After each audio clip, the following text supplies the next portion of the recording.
then the Heat have a really good chance to win this series. I Mhm. don't think Jimmy needs to be as great as he was in the first round. The Knicks are not the Bucks. Welcome to the Saturday Slam and Jam. I'm your host, Andrew Schlecht. Go to theathletic.com/NBA show and get The Athletic for $1 a month for 6 months. It's a great time to do it. The NFL draft is going on right now. Lots of great content on The Athletic about that. You can also go read this article that was written by our very own Sam Amick. It's just about media relations between beat writers and players, kind of stemming from Eric Name's interactions with Giannis. And it's spectacular. And it's definitely worth your time. And it's worth your money, honestly. It is. And you can get it super cheap if you go to theathletic.com/NBA show. Okay, on today's show, we have Chris Herring, senior writer at Sports Illustrated, to talk about Knicks Heat. It's a great interview. We also do a little playoff draft where we pick the teams that we feel most confident in right now to win the NBA title. And then Ty Windish of the Eurostep podcast joins us to talk about the Milwaukee Bucks from the standpoint of a fan. It's a rough times in Milwaukee, and Ty does a really good job of kind of giving us a little sample of how Bucks fans are feeling. So I hope you guys enjoy the show, and we will get into it right now with Chris Herring. All right, Al, it's time to talk about Knicks Heat. And there was one person when we sat down to think about, okay, who would we want to get for Knicks Heat? Chris Herring was the person that we thought of first. He is a senior writer at Sports Illustrated and is a New York Times best-selling author of the book Blood in the Garden, A Flagrant History of the 1990s New York Knicks. Chris, thanks for joining the podcast. Absolutely, guys. Thank you for being so flexible and having me on the show. Yeah. Let's start with some history first. For younger listeners who may have not been alive to experience it, what made this Knicks Heat rivalry in the 90s so special and unique? This was some good old fashioned hate between these two teams. Probably the best way to put it. No, these were not two teams that won championships year in and year out. I'm someone that went to the University of Michigan, and so obviously, there's a rivalry there between them and Ohio State that I think is now kind of renewed and almost feels fresh just now that Michigan is starting to win some games again against them. And yearly, it was kind of like them or Ohio State was winning the Big Ten title, going back decades, really. Miami and New York were not necessarily that from the standpoint that whichever team won was going to win the East or the title, certainly the NBA title. But just as far as how much two teams hated each other during the 90s, I know people would be tempted to say Bulls Pistons, but that was over really by about 91 or 92 because the Pistons aged out. I don't think that there were two teams consistently in the 90s that just went at it the way that the Knicks and the Heat did. These are two teams that played each other 4 straight years in the playoffs from 97 to 2000. And every one of those postseasons, each of the series went the maximum number of games because the series were so hotly contested. I think you had suspensions in 3 of them because of fights or just, kind of over the line behavior. The series in some cases turned on those suspensions. You've got the famous Jeff Van Gundy hanging on to Alonzo Mourning's leg situation, punches being thrown, suplexes between PJ Brown and Charlie Ward. And not to mention the way that this rivalry even really started was the fact that Pat Riley left the Knicks, infamously, left the Knicks via fax machine. After having a great run with the Knicks and winning 50 plus games every season, and then decided to go to the Heat in the middle of a Knicks contract and basically turned the Heat into New York South and replicated the roster almost exactly the same way so that these teams were mirror images of each other, which is how you got those 77, 73 sorts of scores. The teams were built exactly the same. And to the point where Pat Riley wanted to bring Jeff Van Gundy, his top assistant, with him to Miami, but Jeff was still under contract as Pat had been as well. and the Knicks said no. And so Pat said, fine, well, if I can't have one Van Gundy, I'll hire another, and brought Stan there. And that was how Stan got his start essentially in the NBA. So these teams were so the same, basically. They were so similar. And they were basically brothers, sibling. It was like a sibling rivalry that kind of started out of nowhere, started because of Riley's decision to go to Miami. And given that Riley is still there, I think until he's not there, people are always going to view them that way, even though the rivalry had gone cold for quite a while. So moving forward now, when you look at the current Miami and New York rosters, who do you think best exemplifies like the energy and spirit of that 90s rivalry? Who would be able to go back into time machine and fit right in with those teams? Well, I'm sure Pat Riley probably would, even at this age, even though he doesn't do as many interviews because he's not a coach anymore. I mean, look, he still does the same stuff that he did as a Knicks coach. As far as I remember last year, I haven't heard anybody mention this year, but certainly after last year, and depending on when the Heat get eliminated, if they get eliminated, what have you, the first thing he said after last year was that Kyle Lowry needed to get in better shape, and that he was going to be tougher on him from a conditioning standpoint. The Knicks had conditioning tests dating back to, if you read the book that I wrote in Blood in the Garden, there were Knicks players that weren't really passing his conditioning tests, which is really rigorous, which requires, running a certain number of, at the time, what were called 17s in a certain amount of time. So he still probably abides by a lot of those rules and forces, a lot of his players to kind of conform to those sorts of rules. So there's that. From a player standpoint, I think if you look at the Knicks, you've got a couple of guys that are really hard-nosed. Ironically, one of them hasn't even been on the team for very long. Josh Hart, I think, would be one of them. To some extent, just the no-nonsense attitude he has and his willingness to kind of get on the floor. He was, I think, either doubtful or questionable for one of the games in the last series, but he was diving on the floor more than just about anybody. And oh, by the way, not to mention, that team is coached by Tom Thibodeau, who coached with Jeff Van Gundy and really got his start in New York that way. And so this is all kind of the same coaching tree, when you look at Thibodeau coaching New York. But yeah, I think that Hart would be one of the first guys I really think of with the Knicks. With the Heat, to some extent, Jimmy is probably too shiny of a star to really fit, I know, like too skilled of a wing playing star. But he's a hard-nosed guy too. And, there's a reason he's been like a Tom Thibodeau favorite for years, that he plays and is one of those guys that wants to play as often as he can.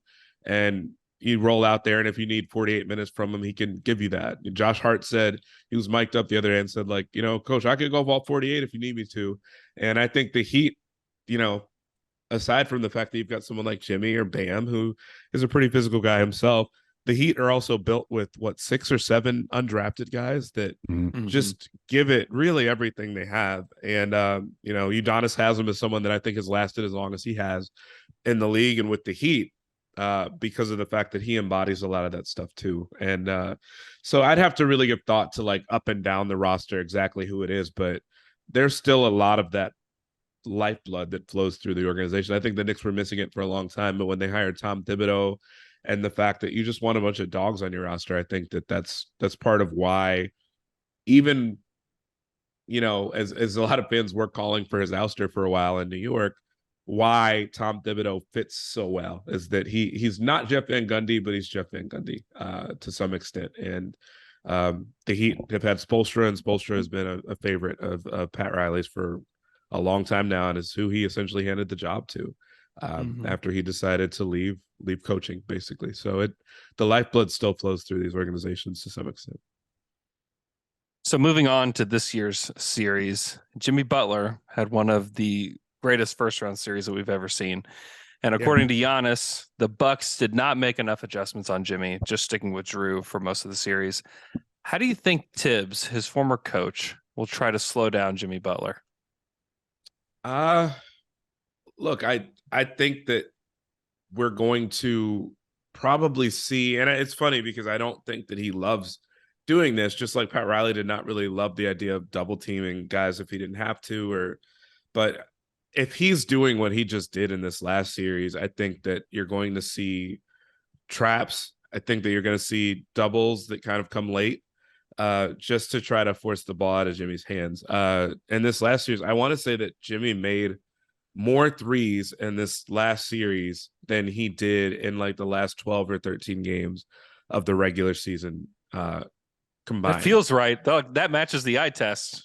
Yeah. Yeah. And so at a certain point, it's like, you know, coaches like Thibodeau, what he was known for during those years in Chicago was the idea of doubling without doubling, like bringing over a second guy, kind of like operating almost like a zone defense in some ways, where you were going to, if someone stepped into a certain area, okay, someone else's zone has been activated, and so he's going to get involved in the play.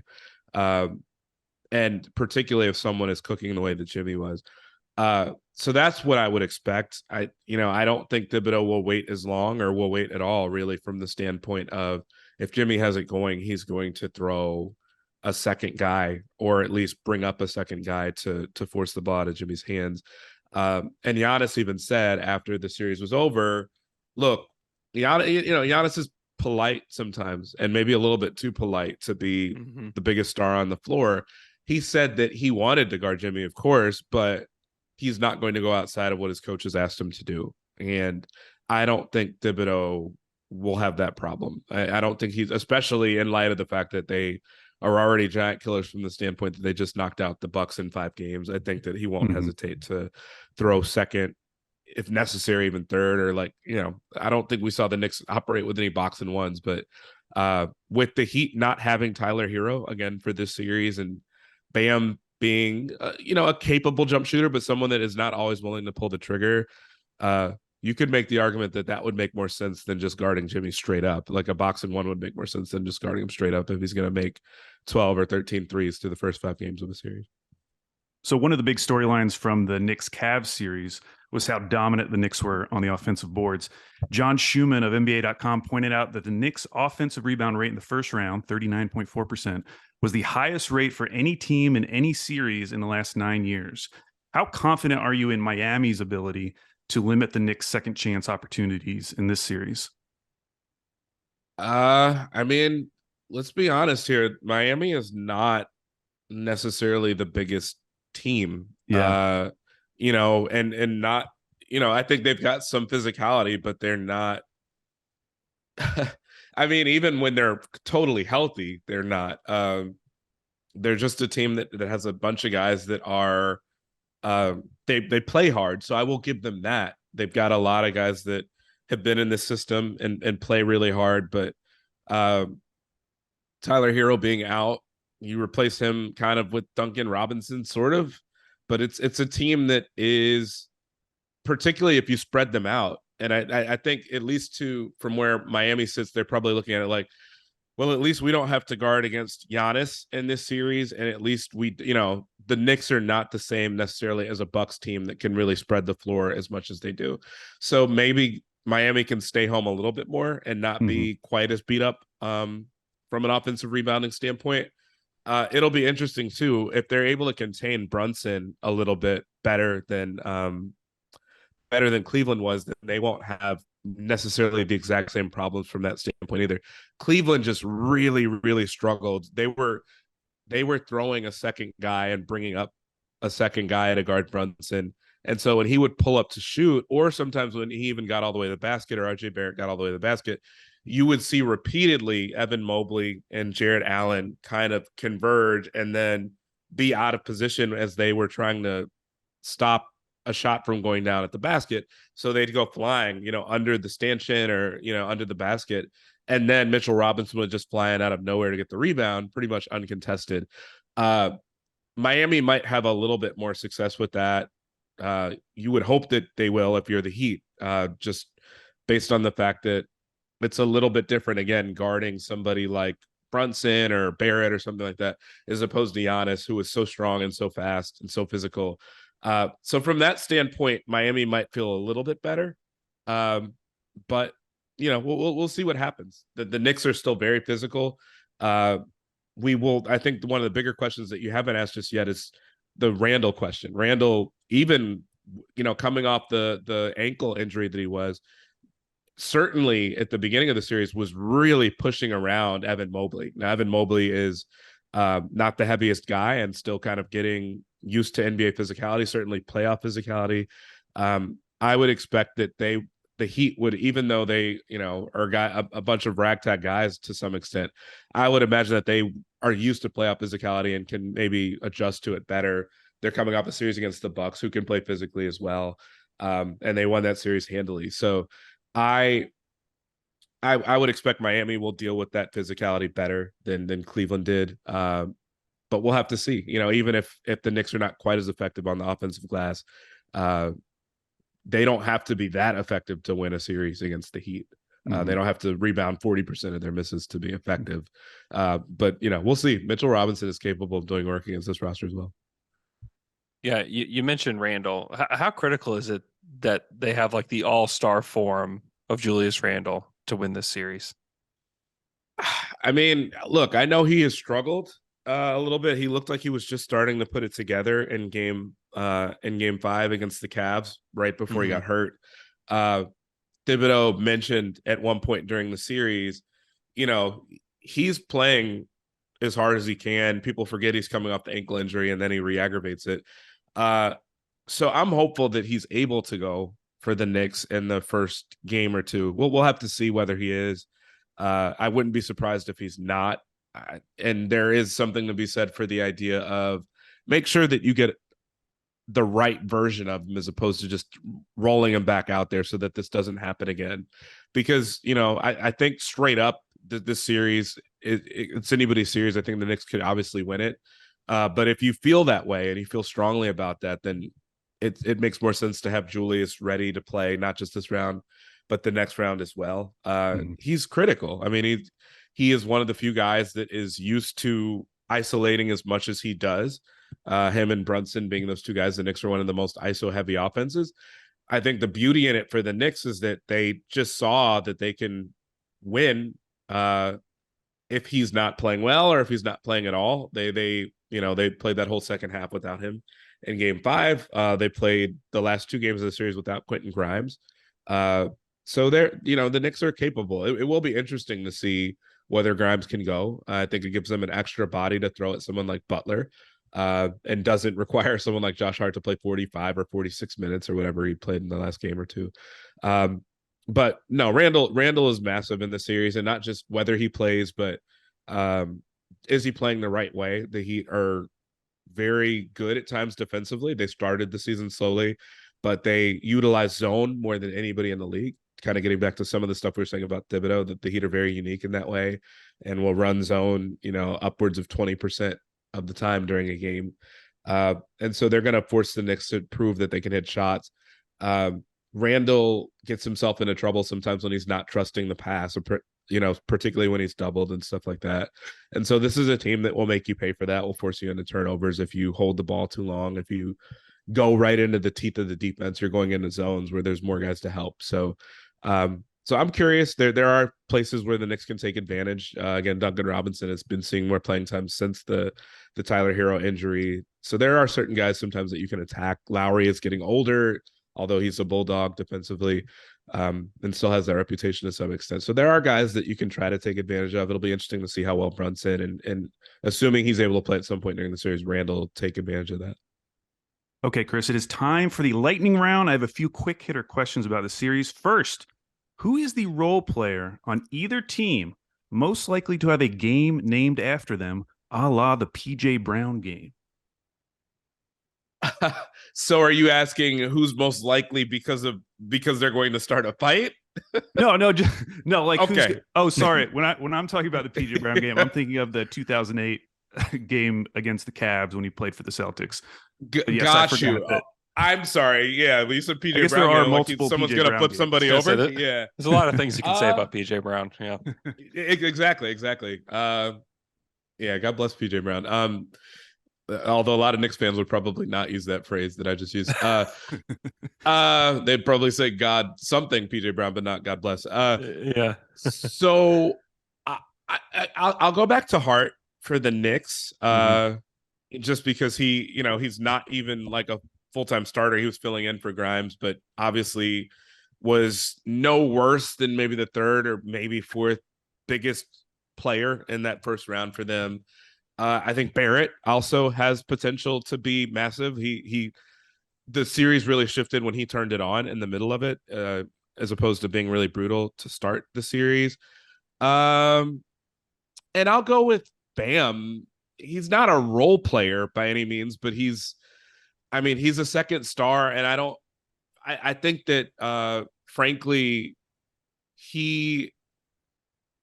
if he shows up in a big way and can relieve some of the burden that Jimmy had, in which he started to do at the very end of the series with all these jumpers that he was hitting.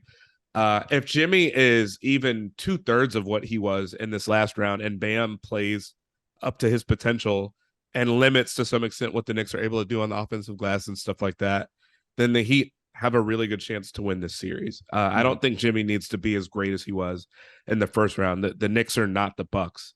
The Knicks don't have Giannis or anything like that. The Knicks weren't a team that won 55 or whatever 57 games it was, like the Bucks did. So maybe that's a cheap one to say Bam, but I just think he's going to be massive in this series one way or the other. So I would say Barrett, Hart, and then I'll say Bam for the Heat. So what about which player in this series is most likely to deliver the first hard foul that leads everyone on Twitter to make 90s jokes?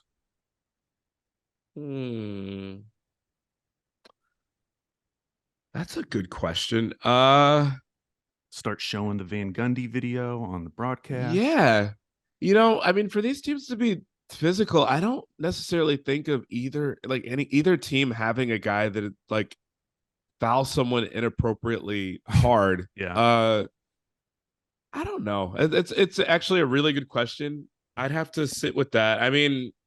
Randall certainly can be physical to the point where he's kind of a freight train offensively. Yeah. So I could actually see Randall being the guy to do that.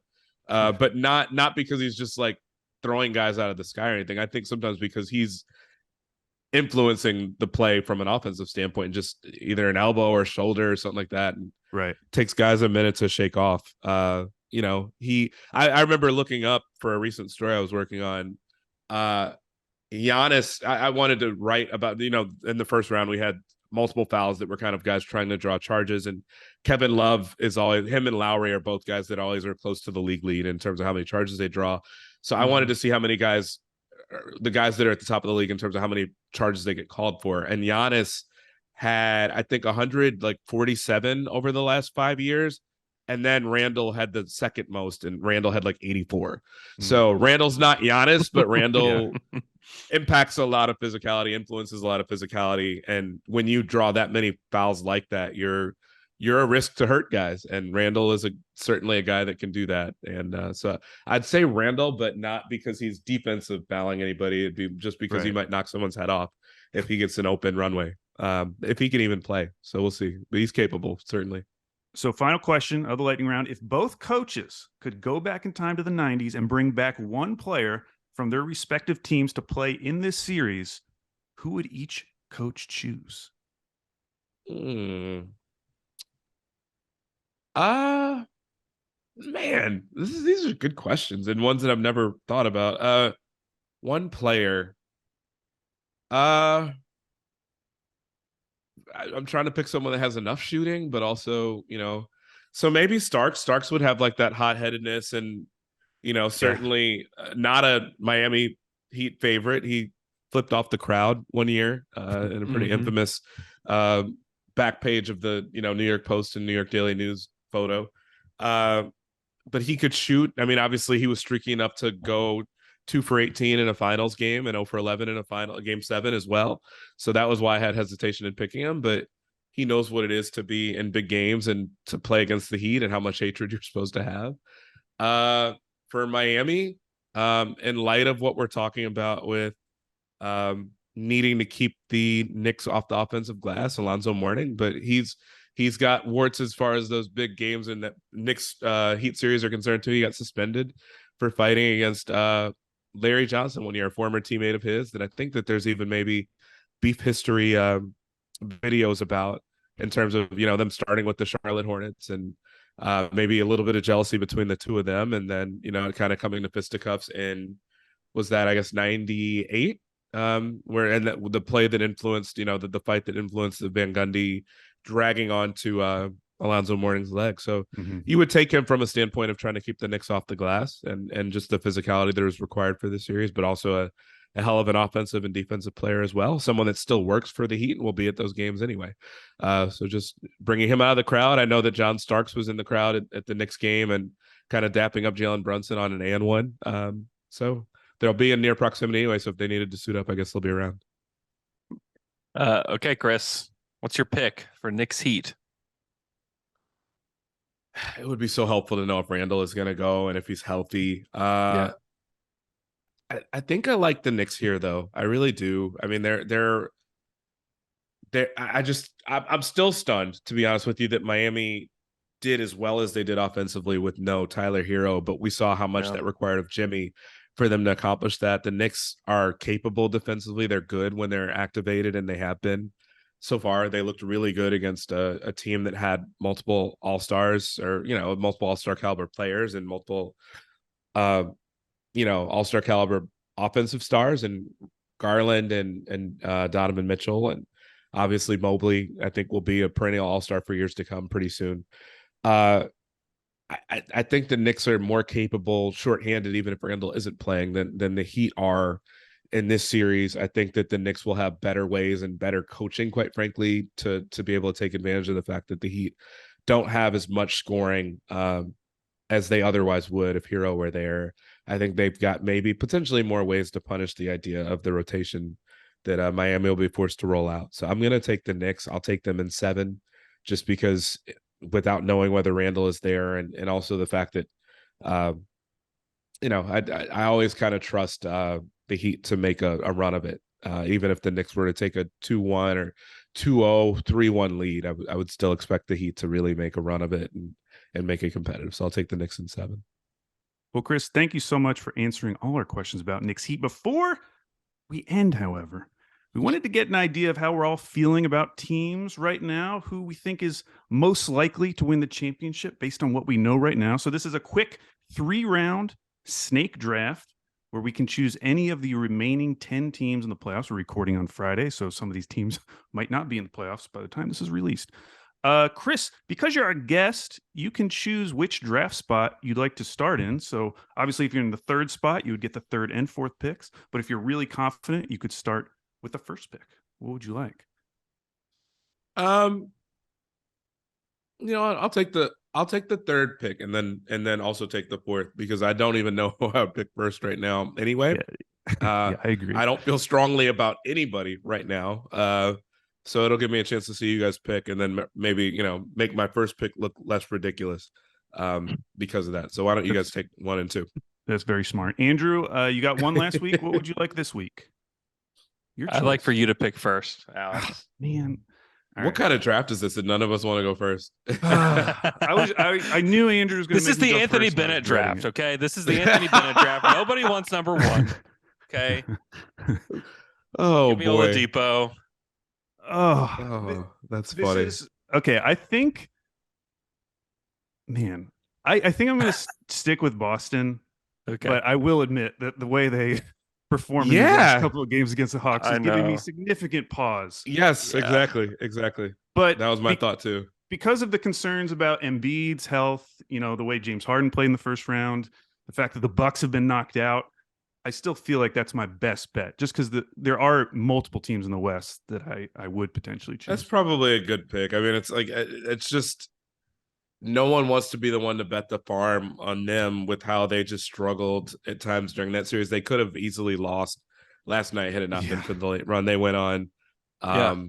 And also, my first thought, if that game had gone up for a game 7, which it was close to, was like, Joe Mazzulla, this is still his first go round, and this is what we were all not concerned about, but we were all curious about.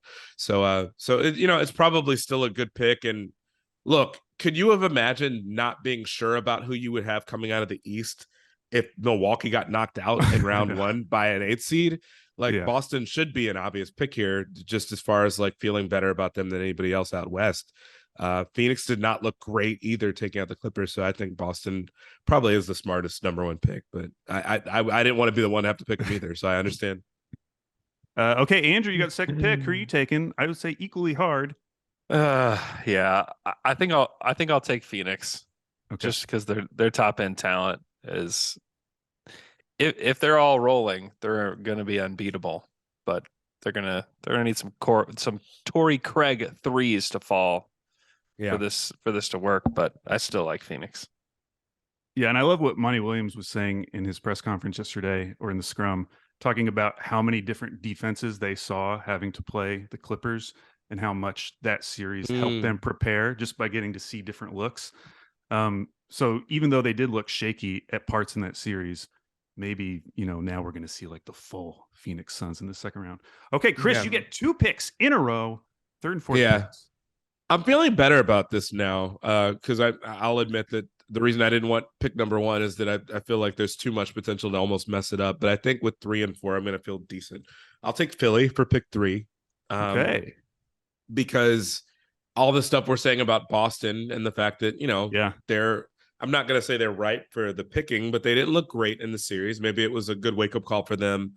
Philly has been solid. I mean, they obviously were the only team in the East to sweep their situation. They've had some time to rest. We'll see with Embiid. I think that's obviously the biggest question mark, as we talked about Randall and all that stuff. Embiid is obviously their heart and soul from, just a production standpoint on both ends. So if he's not right, then, they're probably going to be made quick work of as far as this next series with Boston. But if he's able to go and he's good, that will be a tough matchup. I think there's a reason that we've been looking forward to that series for the third time in 6 years. They've got the role guys to get it done. I'm curious whether Harden will get it done, but if you can get yeses to those two, if Embiid is able to be anywhere near his normal self and productive, and if Harden is able to flash even glimpses of what he's been before and play through, if they can get through Boston, in other words, I like them. That's certainly to come out of the East and then maybe to even win the whole thing. So that's my third pick. My fourth pick, I find it hard not to go with Golden State here. Like watching them, it just seems like they're regaining something. I think part of it is Wiggins kind of getting his feet back under him, being pushed a little bit in round 1, obviously very close to going down 3-1 in the series, and going from that to now being up in their situation. I just kind of feel like they're close here now. If they can take out the Kings, there's probably not anybody else out west that scares you. And even the Kings, I don't think the Kings scared them, but they were close to being in a scary situation in that series. So because of that now, I think that they're well positioned. We're seeing Kevon Looney have a huge impact in this series, it feels a lot like what we saw last year in the finals. And I think that, frankly, credit to the Kings. I think Davion Mitchell has really pushed Steph and made stuff uncomfortable for him. They know what it takes, and they've got the rotation back healthy enough now between Gary Payton II and having Wiggins back at all. I think that they're capable, and I think that nobody would be surprised if they did it. So that'll be my fourth pick. Andrew, I feel like your pick is pretty obvious. Is it? Yeah, it is. Is it Denver. not? Yeah, Okay. yeah. No, I'm hedging. I'm going Denver. It's like the perfect hedge for me. It is great because you've guaranteed yourself a Western Conference finalist now. Yeah. With Phoenix in the first round. Yeah. No, I still feel pretty good. I feel the same about Denver as I did like 3 weeks ago. Like, I think that they've got a shot. They just have to prove it. Well, I could take the Lakers in one of these, one of the teams in the Knicks Heat series, or I could just take both the Knicks and the Heat, guaranteeing myself an Eastern Conference finalist. Yeah. And now I've got 3 of the 4 teams in the East. I feel like that's pretty good. And back around to Andrew. Boy. I guess I'll take Pickens got a little slim after he took the last Eastern Conference teams, huh? Yeah, I guess I'll take the Lakers just because they still have LeBron. And they are up in their series, which, Chris, that means you're left with the two teams who are going on the road for game 6. Ooh, who do you think is yeah. most likely to survive the night and still be playing in the playoffs? I mean, so from that standpoint, I think I would take Memphis being most likely to survive just the night. Would I take them over Sacramento to like win the whole thing or to come out of the West or anything? I don't know about that. But to survive the night, like I worry a little bit about the Kings. The Kings, I did see a stat that they did not lose 4 straight all year. Actually, is that true? I think they started the season 0-4, but maybe since then they've not lost 4 straight all year. I do think the playoffs are a little different. I do think that they're going to lose if they don't figure out something with Sabonis or adjust something with Sabonis, because I think the Warriors have gotten very comfortable with trying to figure him out, not figure him out, but just to take advantage defensively. Memphis seems like the athleticism of Memphis sometimes still is a bit much for the Lakers. And we've seen Ja just, kind of run circles around them at times. It just requires them shooting well enough and giving him enough support to beat the Lakers for a game or two here or there. So I would take Memphis over Sacramento. Sorry to the Kings. Maybe this will be what they need. Thought it would be tough for them. Yeah, thought it would be a little bit tough for them. We'll see. I mean, they were so close here, and I really agonized over the idea of whether to pick them in the series. I ended up taking Golden State. I think most people did, just because at a certain point the experience does kind of take over, and these lights are really bright for them now. They haven't shied away from any of that. They've been close in every game except really one in the series. They easily could have won game 4 where Harrison Barnes misses the 3. They could have won game 5, but at this point I just kind of expect Golden State to get it done. So that I would have them on the outside looking in compared to everybody else. So our final picks, I went with Celtics, Knicks, Heat. Andrew got the Suns, Nuggets, and Lakers, and Chris went with Philly, Golden State, and Memphis. Chris, thanks so much for coming on the podcast. You can go read Chris Herring at Sports Illustrated. Thanks so much, man. Today's show is brought to you by our friends at Chime. Visit chime.com/NBA show for more information. Do your financial goals feel out of reach? Well, they don't have to. With Chime's secured credit builder Visa credit card, you can start building credit with your own money through on-time payments and small everyday purchases like groceries, streaming, and even gas. Members see an increase of 30 points to their credit scores on average. Chime reports your payments to the major credit bureaus, and it helps you build your credit over time. It's super easy, and all with no annual fees, large security deposits, or credit checks to apply. Start making your financial dreams a reality with Chime. Signing up only takes 2 minutes and doesn't affect your credit score. Get started at chime.com/NBA show. That's chime.com/NBA show. The Chime Credit Builder Visa credit card is issued by Stride Bank N.A. pursuant to a license from Visa USA Chime checking account, and $200 qualifying direct deposit required to apply for the secured Chime Credit Builder Visa credit card. Regular on-time payment history can have a positive impact on your credit score. Impact to score may vary, and some user scores may not improve. Out-of-network ATM withdrawal fees may apply except at MoneyPass ATMs, in a 7-Eleven, or any Allpoint or Visa Plus Alliance ATM. Okay, Al, it's time to talk about the Milwaukee Bucks. And we've got, I really wanted the perspective of somebody local and somebody that's a fan of the team, because at this moment in time, there are a lot of basketball feelings happening. And so I think a great guest for this is Ty Windish. He's the host of the Eurostep podcast. It's a podcast about the Milwaukee Bucks. Ty, thanks for joining. Thank you guys for having me. I mean, maybe next time can we pick a happier one? That'd be great. But nonetheless, excited to talk Bucks and appreciate you having me on. So you've had a couple of days since Game 5 to reflect on how the Bucks season ended. When you think back on this series, what's the one thing that sticks out? Is there anything that you just keep coming back to when you're thinking about this series? That's a great question. I think for me personally, It's got to just be Jimmy Butler's whole performance, right? Like, Yeah. I just didn't. After game 3 and about during game 4 is when I just kind of accepted he's just going to do this series. And I think both looking at what he was able to do himself and what the Bucks failed to do to counter what he was doing, I think really tells the story of the series. He was so good. I knew he was going to start shooting a little bit. He always does in the playoffs. Everyone always thinks he won't. He always makes a couple. He made more than a couple in this series. But the fact that he was able to reliably beat Drew Holiday one-on-one, I think was a lot of the Bucks' undoing, and they just weren't prepped for that, and they didn't have enough of a response. Some of that I think is an indictment on Coach Mike Budenholzer for not coming up with more to try because their stuff just wasn't working. And I think as much as this is a Bucks failure, I know that's a hot button question right now. And obviously I'm focused on the Bucks side of things. Also, Jimmy especially and the Heat in general deserve a lot of credit because he was phenomenal, had one of the best playoff series I've ever seen, and I've seen a lot of great ones. So I think Jimmy Butler's performance for me is the biggest overall, and how the Bucks were unable to cope with it. Although Milwaukee's offense in general is right behind, I think.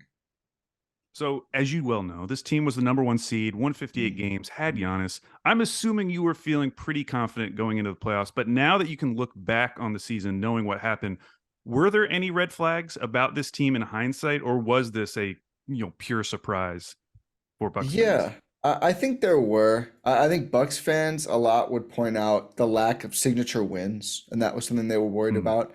They dominated Philly late in the regular season, but outside of that, there weren't that many games against elite teams where the Bucks looked great. And I think some of that was just circumstances. For example, they lost in Denver badly on rest disadvantage. When Denver came to Milwaukee, they rested their guys. So the Bucks won, but it wasn't a signature win, right? So I wasn't that concerned about it because the sample size was just small. And because you look at the core of the team, and it's the same guys who were there by and large when they won a championship. So I just didn't think that there was this need for that concern because we saw Chris and Drew and Giannis and Brook Lopez do it again 2021, obviously. But I do think some of those players, I think Brook and Giannis were good enough. Obviously, Giannis is injured. Giannis was very bad late in game 5. But Chris, I think, actually had a pretty good series, which with the injuries was a big concern. I thought the way Drew Holiday played, though, was just kind of perplexing a lot of the time. And then late in game 5, Giannis as well, just the decision making. They didn't look like a team or the core of a team who had won a championship. And so I guess the concern about them not beating contenders as much ended up right.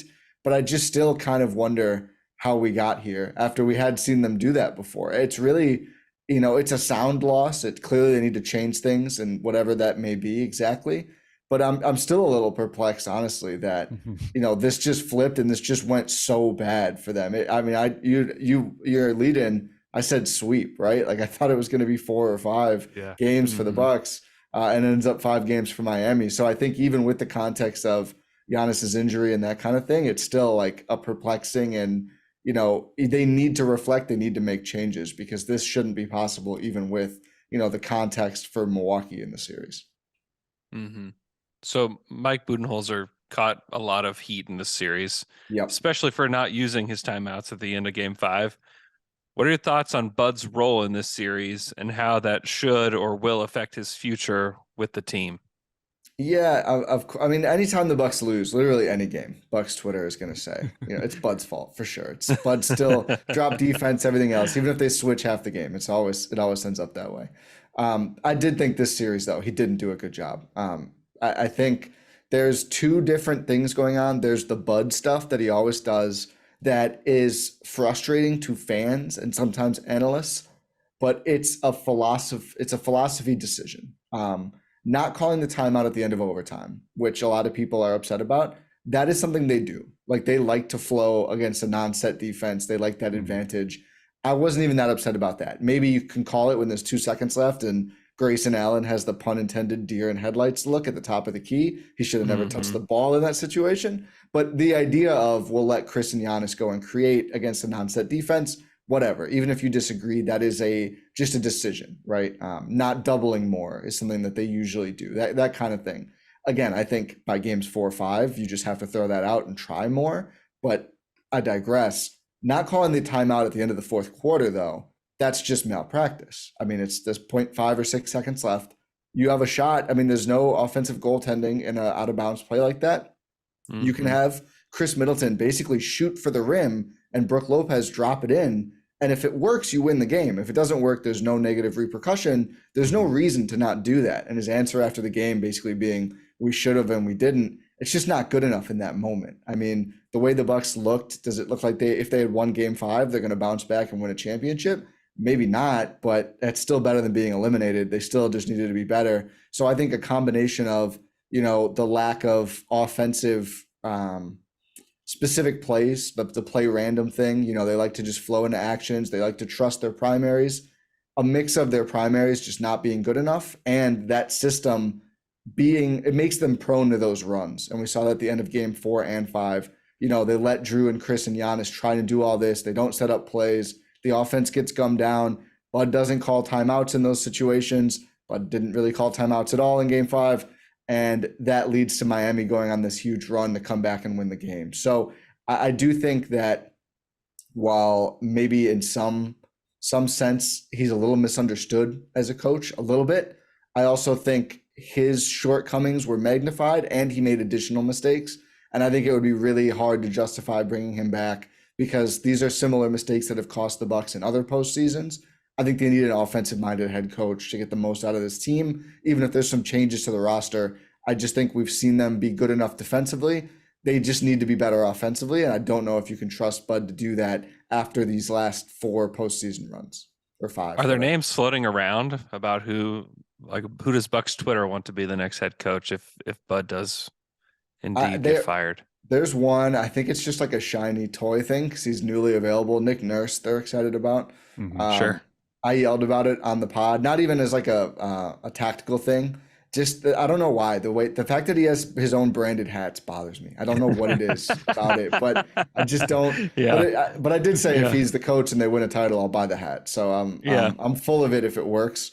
I've been looking a bit today. I really like Jordi Fernandez, current Kings assistant coach. He's been with the Cavs and before.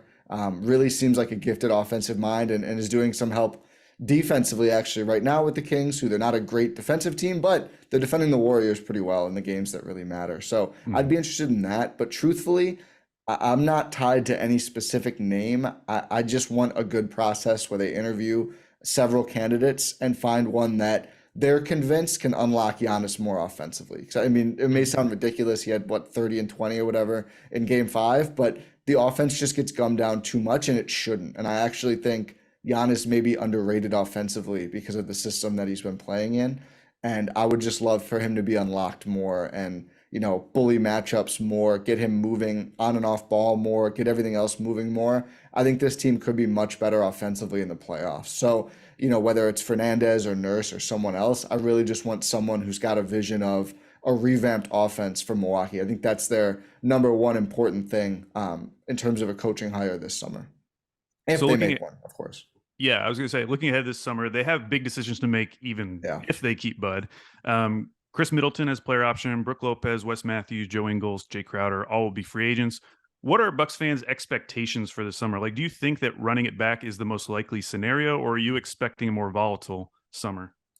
I think there's got to be a change at bare minimum to either the core or the coach, right? So I don't think that you could credibly run it back with Drew, Chris, Giannis, Brook, and Bud. To me, that just seems like a recipe for the same thing to happen, basically. Maybe not in this fashion, of course, but the same idea, the same bad habits and principles to come bite them. Plus, this is a core that just keeps getting older around Giannis. So I wouldn't be surprised if there were significant roster and a coaching change moves on both fronts. Obviously, they're going to be a little hamstrung, though, on the player moves. I mean, I've dug around this a little bit. You obviously never know who's going to be truly available or not around the league. It pretty much has to be a trade for the Bucks with their cap consideration. Even if they let all those free agents you named walk, they wouldn't have significant cap space, I don't think, because of Giannis and Brook. And then even if you get one spot, you're losing Chris and Brook and more. Giannis and Drew, I mean, for the contracts. So I don't know what kind of trade there could be. I do think you look at who out of the core 4 players there performed the worst in the playoffs, I think you'd have to say it's Drew Holiday, who, despite having a pretty strong start to the series, ended up not making his typical impact defensively while having a very frustrating offensive series. And I think Bucks fans are accustomed to Drew not shooting that efficiently in the playoffs, but it usually comes with defense that makes a difference, which it didn't in this series.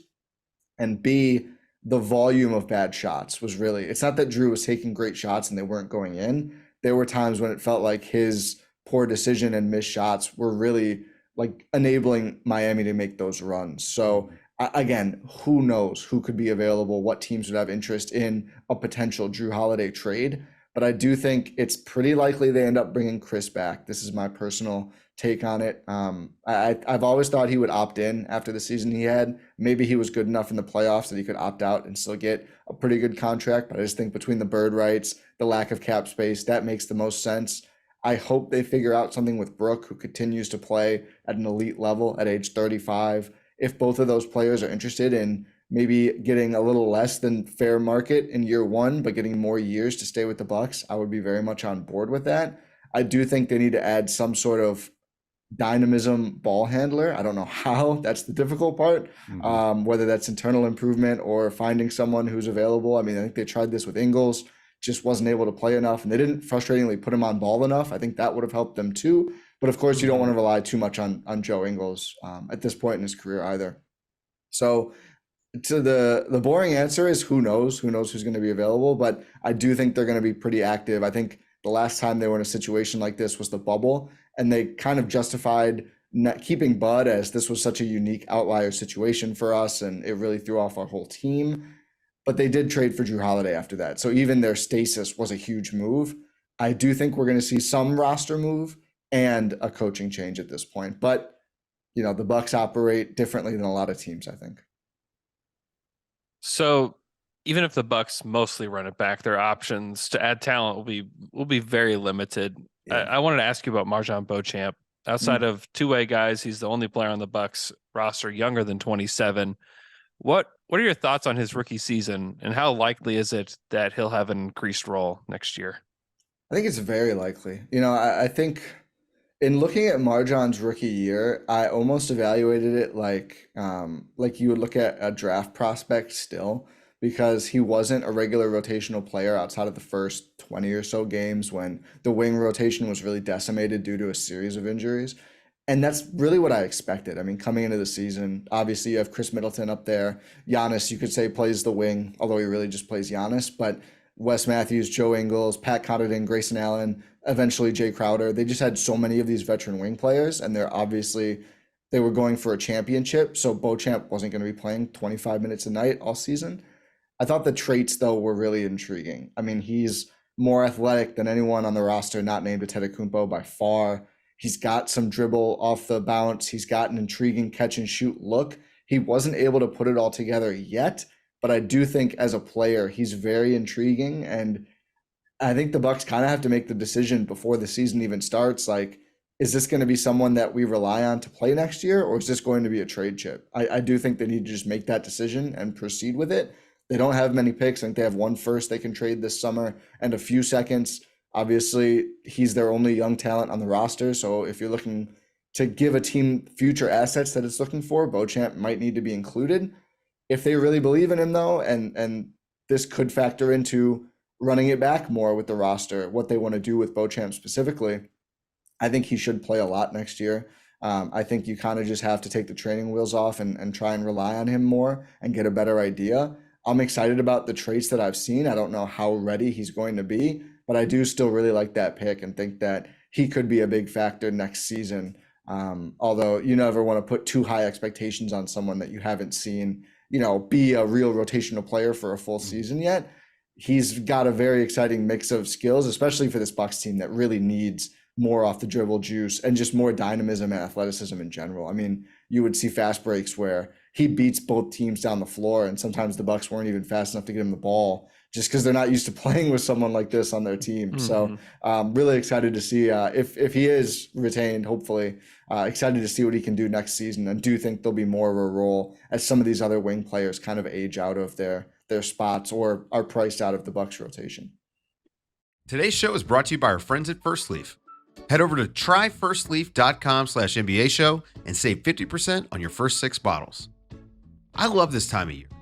When the weather's getting warmer and I get to see my friends and family more often, whether we're going to meet up for a birthday party or a barbecue or we're just hanging out, I always want to have some great wine that I can share, and that's why I love First Leaf. As America's most personalized wine company, First Leaf just has completely taken the guesswork out of my wine selection. I just go online, answer a few quick questions about what I like, what I don't like that week, and their experts curate a selection of award-winning wines tailored to my taste. You get to choose how often you receive your wine, and every single selection is backed by First Leaf's 100% satisfaction guarantee. First Leaf's monthly wine club has made my wine shopping experience much easier than it used to be. I no longer have to wander around a giant wine store guessing at what I'm going to like based on the bottle. Now, I love sharing great wine with my family and friends, and I know you will too. So give First Leaf a try and head over to tryfirstleaf.com/NBA show to sign up and save 50% on your first 6 bottles plus free shipping. That's tryfirstleaf.com, tryfirstleaf.com/NBA show to save 50% on your first 6 bottles plus free shipping. Tryfirstleaf.com/NBA show. Well, Ty, thank you so much for answering all our questions about the Bucks. It is now time to play Andrew versus the Beat, our weekly trivia show where Andrew goes head-to-head against a beat writer, or in this case, Ty Windish, host of the Eurostep podcast, a Milwaukee Bucks podcast. Now, Ty, how this works, I've come up with 8 trivia questions, all related to Bucks in the playoffs over the years, not just this year. Oh, this might be painful. Okay. That's not better. just this year. Although I will say some of these questions will probably unnecessarily remind you of what just happened, and I apologize for that. So everything does right now, so don't worry about it. You're going to give me a number between 1 and 8, and that will correspond to a question, maybe easy, maybe hard. If you get it right, you'll get at least 2 points. If you get it wrong, Andrew will have a chance to steal for 1, and we'll go back and forth until all the questions have been asked and answered. So to start us off, I just need a number between 1 and 8. I'm closing my B-ball ref tab I had up to consult during this. Just so, in the interest of fairness, I just very honorable. It's a good call. I just have whales on my Google Chrome background right now. I'll go with 7. Question number 7. Brooke Lopez has 102 blocks in the playoffs as a Buck, which is the second most in Bucks franchise history. Who is number 1 for most playoff blocks in Bucks history? That's a great question. I am going to. I won't say my thought process for the stealing purpose. I'm going to say Sidney Moncrief. Sidney Moncrief? That is incorrect. Andrew, you have a chance to steal for 1 point.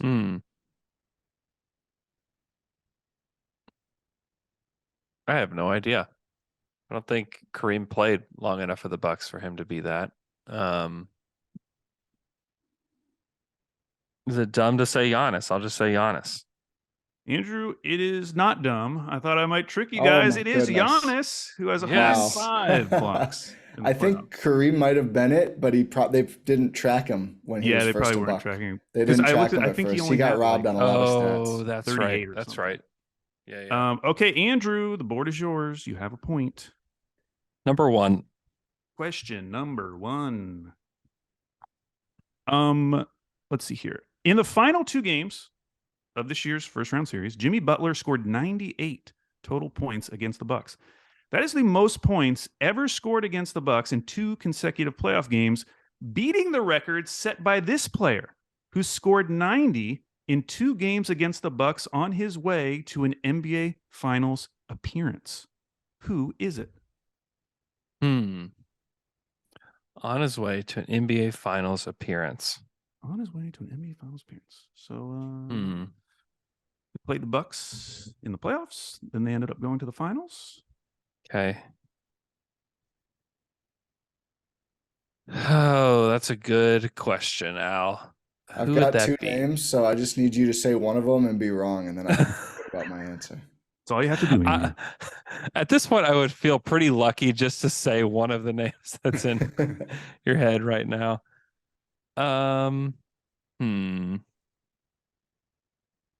Let's see. What about Kawhi? Kawhi Leonard. Andrew, that is incorrect. Ty, you have a chance to steal for 1 point. Did Andrew take one of your two names, or do you have both names available? No, he took one of my two names, but now Well, I'm foolishly I doubting feel my other name. I feel blessed to even get one of the names. I know the Bucks in the 80s lost to a lot of great teams. I may be going way too 80s in this trivia so far. I'm going to guess it's Bird. Larry Bird, the correct answer was in 2001, Allen Oh, Iverson. Iverson, duh. Now, I will say Jason Tatum was super close. Yeah. He was just a few points less Mm. last year. Okay, Ty, Andrew didn't get any points, so you're only one down. What question would you like next? The odd numbers aren't treating me well. Let's go with number 2. Question number 2. Giannis took 23 free throws in Game 5. The last time a player took more than 23 free throws in a playoff game was in 2015, when this player went 14 of 34 from the line. Who could that be?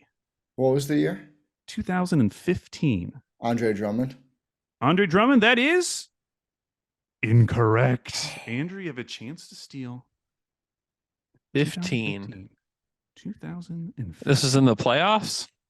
That is correct. 34 free throws in a playoff game.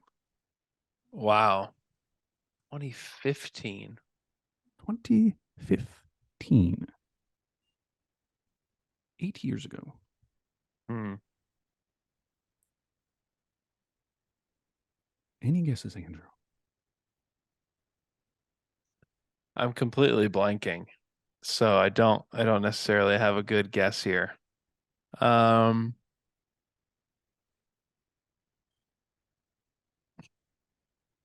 gonna feel so dumb when you tell me what the answer is, but Oh. That's usually how it works. Oh. yeah, Oh, no, I I would- should have thought more. I would remember if it was either of the guys that are floating around in my brain right now. I don't know. I'll just say LeBron and just bow out. Well, you did bow out, Andrew, because that is incorrect. Ty, who were you thinking? I think I got the wrong Hacker Center. Was it Dwight? Well, you're on the right track by choosing a hack a center, but it was DeAndre Jordan. Oh, was it Oh, in a game gross. against the Rockets. Oh, against the Rockets. That the Okay. Rockets gross. got destroyed in. Yeah, he had 26 points in that game, but shot 14 of 34 from the line. Okay, Wow. Andrew, you have a point. This is Bucks playoffs level offense on display in the trivia game. This is fitting. for real. We're Number getting 3. gummed down. 3. Question number 3. Okay, Brook Lopez had 36 points in Game 4 of the series. There are only 7 Milwaukee Bucks who have ever scored more than 36 points in a playoff game, and we're going to try to name them all. Okay?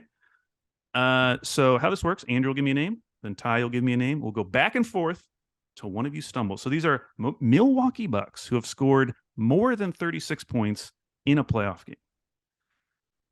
Giannis. Giannis, that is correct, Andrew. Over to Ty. Go with Kareem Abdul-Jabbar. That is also correct. Back to Andrew. Ray Allen. Ray Allen is correct, Andrew. Back to Ty.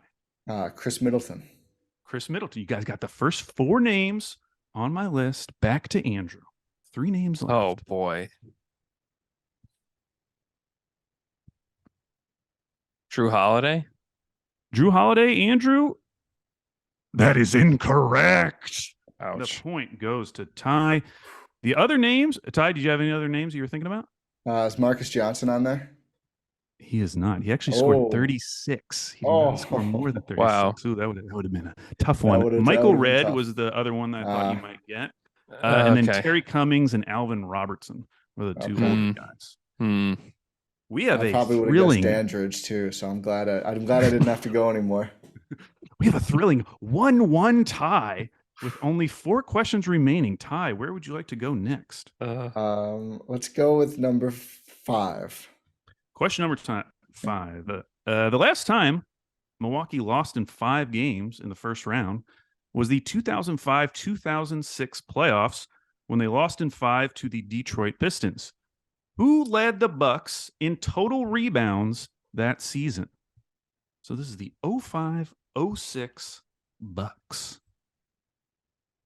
Ooh, I hope I get someone who's actually on the team. I was not watching much Bucks in 2006.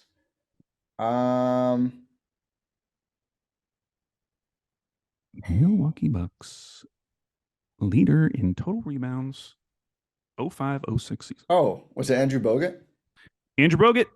That's a great guess. He was on the team, but he was second. Oh.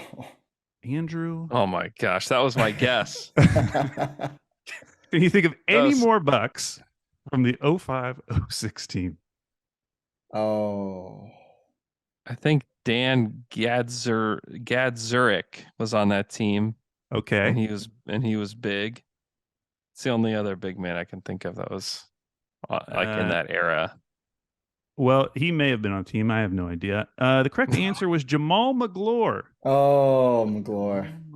Ersan was my Oh, second guess. wow. I figured he might have gotten All-star. 40 tips in one game. Yes, all-star Jamal McGlure. Okay, Wow. Andrew. Oh, By the way, that's- there's 2 questions left. One you could get 4 points. One you could get 3 points. Just letting you know. Ooh. That was a gross question out. Number That's a 4. great question. Question number 4. Okay. Giannis has made the playoffs 8 times in his career. He has had at least 2 playoff series against 4 different teams. One, of course, is Miami, who Giannis has met 3 times in the playoffs. Who are the other 3 teams? And you get 1 point per correct answer. So these are teams that Giannis has faced more than once in the playoffs during his career. That Giannis has faced more than once in his playoff career. Okay.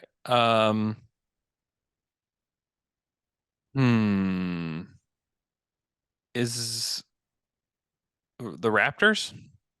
He has faced the Raptors twice. That's correct for 1 point. Okay. Trying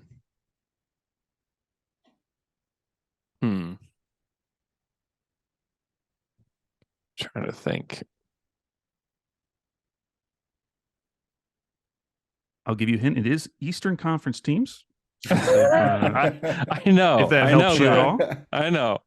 I'm just thinking. It's okay to think. It's all right to That think. narrows it down to 13. I've narrowed it down to 13 potential teams. I know. Let's see. I don't know. What about the Nets? The Brooklyn Nets. That is incorrect, Andrew. Ty, you could potentially steal 2 points if you remember who He's the gonna Bucks do played. it. He's gonna do it. Oh yeah, I lived all of these ones. This is my wheelhouse. That's the Chicago Bulls and the Boston Celtics. That is absolutely correct. Ty, and Ty is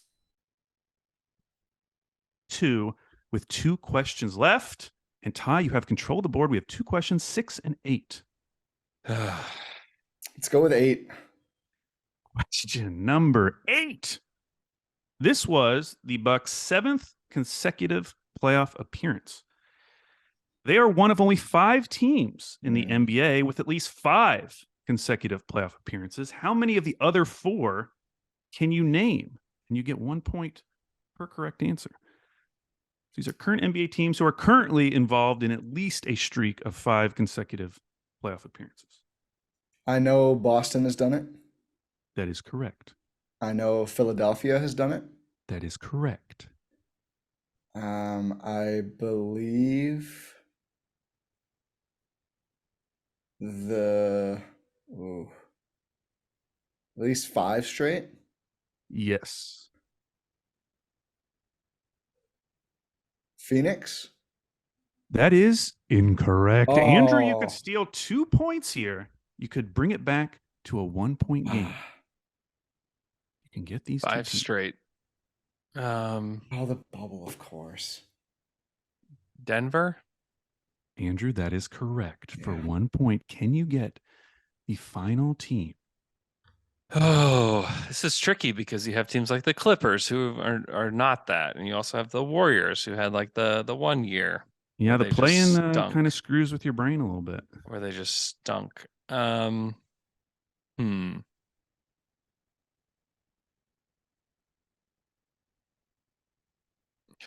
years. 5 years, 5 years.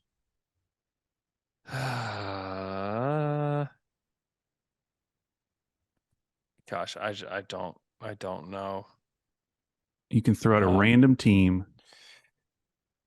The Nets.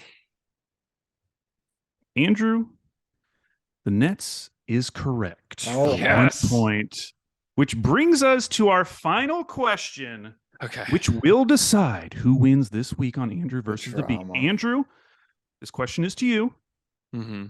How many points did Jay Crowder score in the first round series against the Bucks? Now, before you answer, you get to choose who answers first, so you can answer Against first. the Heat? Against the Heat? Against the Heat, and then Ty can go higher or lower, or you can make Ty answer first, and then you go higher or lower. If he gets it exactly correct, he does get a bonus point. Oh my gosh. He just played so little in this series. I think he only played in a few of the games. He didn't play he didn't play in all 5 games. Andrew, I'm not giving you any comment. details. I think he only played in he basically just played garbage time for this team. So are you wanting to answer first, or are you going to risk that Ty knows the answer to this question? I'll answer first. Okay. I'll say he only scored 8 points. 8 points. Okay, Ty, that is the bar. Would you like to go higher or lower? Lower. Ty's going lower.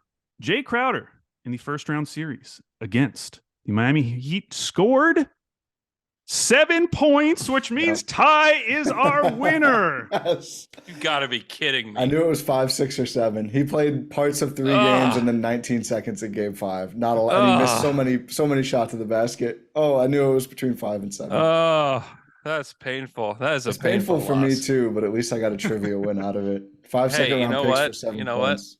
Yep, I'll yeah, for real. He almost scored as many points as second round picks that they had to give up to get him. Oh boy. Hey, go listen to the Eurostep podcast. And Ty, thanks so much for coming on the show. Thank you guys for having me. It was a lot of fun, even if I'm a little disappointed in both the Bucks performance and my trivia performance, but at least one of us got a win. Hey, you won. All right, man. Thanks, man. Thanks again to Chris Herring and to Ty Windish for joining the show today. Please leave us a 5-star review on Apple Podcasts. We will read it on the show. Hope you guys have an awesome weekend. Enjoy the playoffs, and we will talk to you guys again next week.